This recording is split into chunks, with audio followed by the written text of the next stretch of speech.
racimos, o se pueden encontrar generalmente filamentosas. Lo común es la filamentosa, la que más abunda, ¿no? Pero hay varios grupos, ¿no? Hay, según Acleto, ¿no? Introducción a algas, en la introducción a algas, ¿no? En su libro de introducción a algas, él menciona que hay 5 grupos, ¿no? Los crococales, los sifonales, ¿no? Y hay varios, estigomatales, hay varios grupos, o 5 grupos son, que justamente tienen características en cuanto a su organización, ¿no? Pero les mencionaba justamente que estas bacterias generalmente, ¿cómo son? Son unicelulares o la mayoría son coloniales, ¿no? Como estamos formando aquí, formando colonias, ¿no? Ellos presentan una envoltura, en su colonia, ¿no? Esta envoltura está conformada, ¿no? Esta envoltura está conformada por una sustancia mucilaginosa que lo envuelve. Esta sustancia mucilaginosa le permite el movimiento o el deslizamiento, ya que no tienen apéndices, como los cilios o los flagelos, ellos se deslizan, ¿no? Se deslizan mediante esta capa o esta envoltura mucilaginosa, ¿no? A esta envoltura mucilaginosa nos va a permitir deslizarse por el medio acuático. ¿Dónde viven, profesor? Generalmente medios acuáticos, ¿no? Medios acuáticos son los que conforman parte importante de los organismos fotosintéticos, ¿no? Son los productores primarios. El tercer grupo de productores primarios, porque, bueno, hace millones de años, como les mencioné, fueron los principales productores primarios, ¿no? Que fueron desplazados por otras algas, ¿no? Por las algas, ¿no? Como los dinoflagelados y la diatomea. Pero estos organismos cumplen un rol importante en el mar, en la fitoplancton, elaborando sustancias o alimentos orgánicos para otros organismos, ¿no? Miren aquí, entonces ahí tenemos a los organismos filamentosos. Tenemos aquí un filamentoso. Por ejemplo, es una especie llamada oscilatoria, ¿no? Esta es oscilatoria. Y aquí tenemos acá a un Crococcus, ¿no? Es individuos coloniales, ¿no? Aquí tenemos a 2 individuos coloniales. Y aquí tenemos a otra cianobacteria filamentosa, que es la Anabaena, ¿no? Profesor, ¿y estas bolitas de acá qué significan? A ver, como les mencionaba, ¿no? Esto tiene la capacidad de poder fijar nitrógeno atmosférico. Y este justamente es un heterocisto. Los heterocistos son los lugares donde estas bacterias fijan el nitrógeno atmosférico. Tienen sustancias que le dan la capacidad de poder fijar el nitrógeno de la atmósfera, ¿no?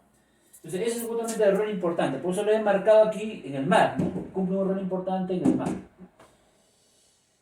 Y aquí finalmente vamos a hablar del último grupo, que son las arqueobacterias. Las arqueobacterias le denominan así porque son bacterias que tienen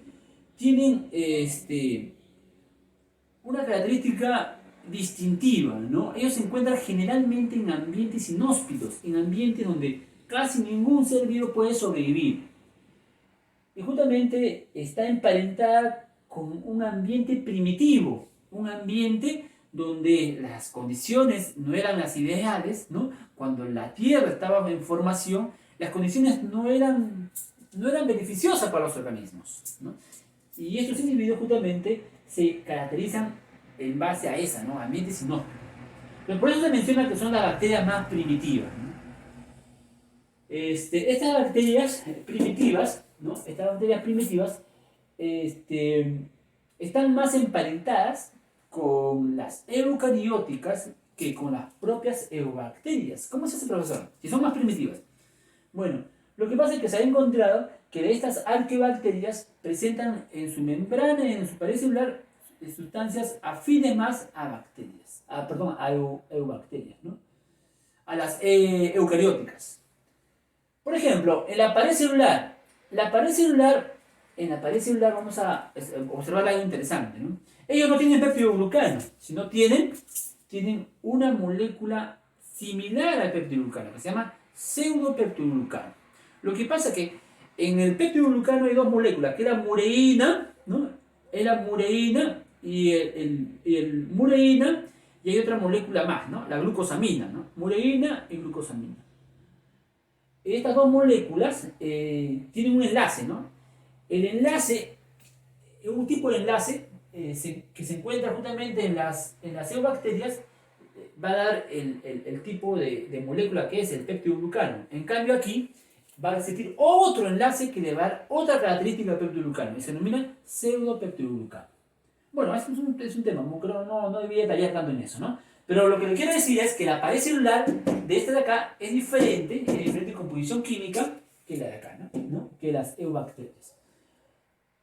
Otro detalle importante es que estos tienen en la membrana celular, tienen enlace éter, ¿no? Enlace éter.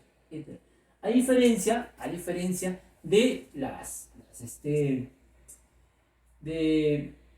las eucarióticas que tienen enlace éster, ¿no? Es una característica importante también de las bacterias, ¿no? De estas bacterias.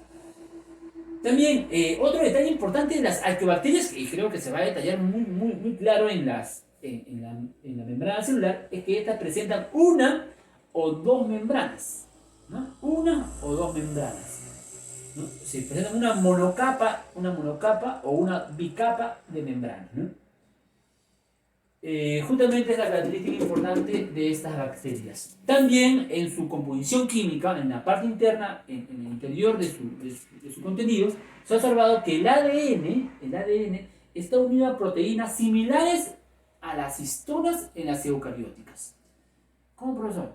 Lo que pasa es que cuando este ADN empieza a condensarse para formar el cromosoma, en las eucarióticas hay una molécula llamada histona que permite que el ADN se enrolle.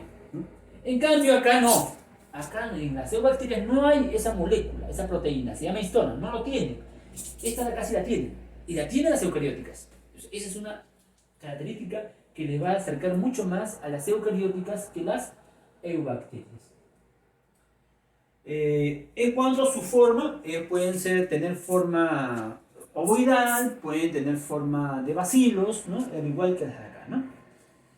Y ahora justamente vamos a puntualizar en los tres grupos, ¿no? De acuerdo al ambiente donde se desarrollan, al ambiente donde ellos se encuentran, se clasifican en dos grupos, ¿no? Un grupo es el de acá, ¿no? Las metanógenas, y el otro grupo se encuentra aquí, en las halófilas y las termoacílicas. Y estos grupos justamente se van a dividir, ¿no? El de acá se va a dividir en dos, y el de acá solamente se va a encontrar ese grupo que lo vamos a mencionar ahorita. Entonces son dos grupos, ¿no? Este es un grupo y este es otro grupo, ¿no? Primero vamos a hablar del primer grupo, que son las metanógenas. Por eso, ¿qué son las metanógenas? Son arqueas que se encuentran en ambientes donde primero son anoxigénicas, ¿no? No utilizan, o sea, son exclusivamente anoxigénicas. Se encuentran en ambientes donde no hay oxígeno. Si hay oxígeno, obviamente no van a estar, ¿no? Tienen que encontrarse en ambientes donde no hay oxígeno. Y eso lo encontramos principalmente en los volcanes, ¿no? También en el sistema digestivo, ¿no? En cloacas, ¿no? En aguas termales. No, en aguas termales no, sino que generalmente como estaba mencionando, ¿no? En los volcanes, en el sistema digestivo, ¿no? En los intestinos se encuentran también estas bacterias, ¿no? Y claro, principalmente en esos dos lugares, ¿no?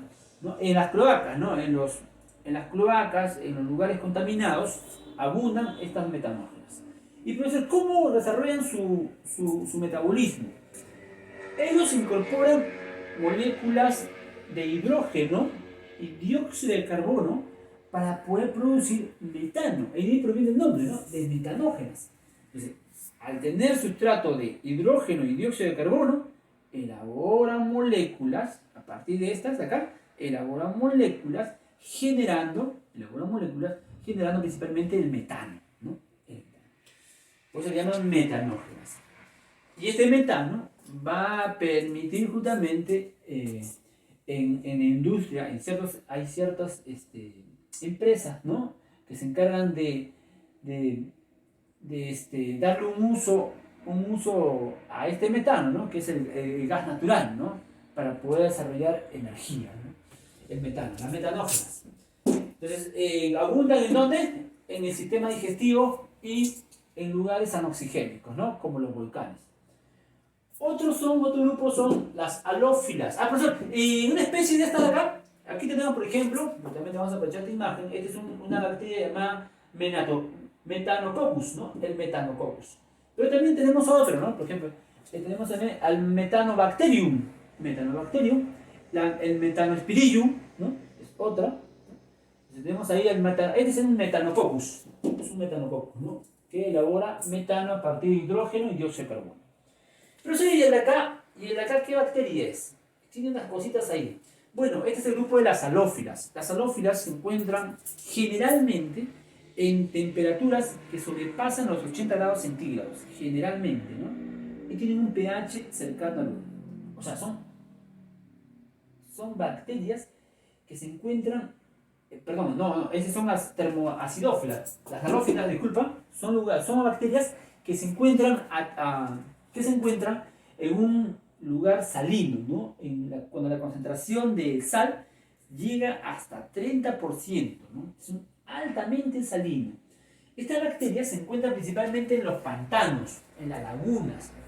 Se encuentran en los pantanos, las lagunas, ¿no?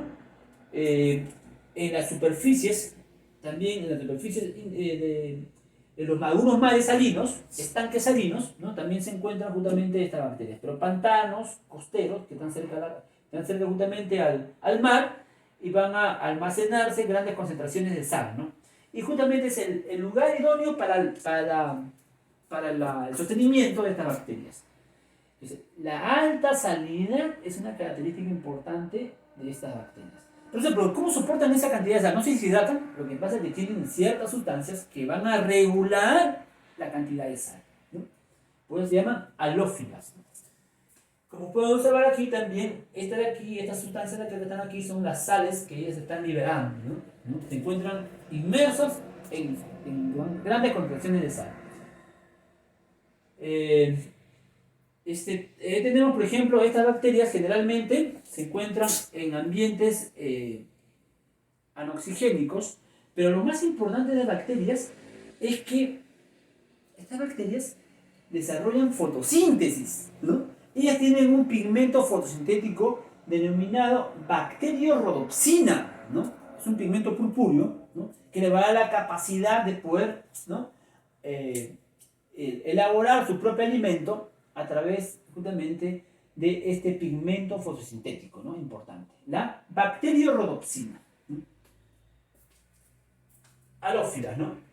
Y finalmente tenemos a las termoacidófilas. En las termoacidófilas combinan dos ambientes hostiles.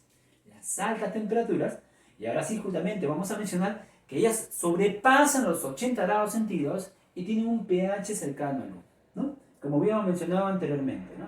Estas termoacidófilas se encuentran en los geysers, ¿no? En los geysers continentales, en los geysers, tenemos en las profundidades marinas, ¿no? Donde las temperaturas sobrepasan los 80 grados centígrados. Justamente las primeras bacterias que fueron reconocidas fue Sulfoborus, ¿no? Sulfoborus fue encontrado justamente en el parque de Yellowstone, ¿no? Sobrepasaban los 70 grados centígrados, ¿no? Con un pH cercano al 1. Estas bacterias justamente tienen esas condiciones tan hostiles, ¿no? De temperatura y alta acidez, ¿no? Y aquí tenemos a una bacteria, ¿no? Una bacteria importante, ¿no? Y acá tenemos a otra bacteria, ¿no? Por ejemplo, es el Spirococcus, ¿no? El Spirococcus, tenemos acá, ¿no? El Pirococcus, ¿no?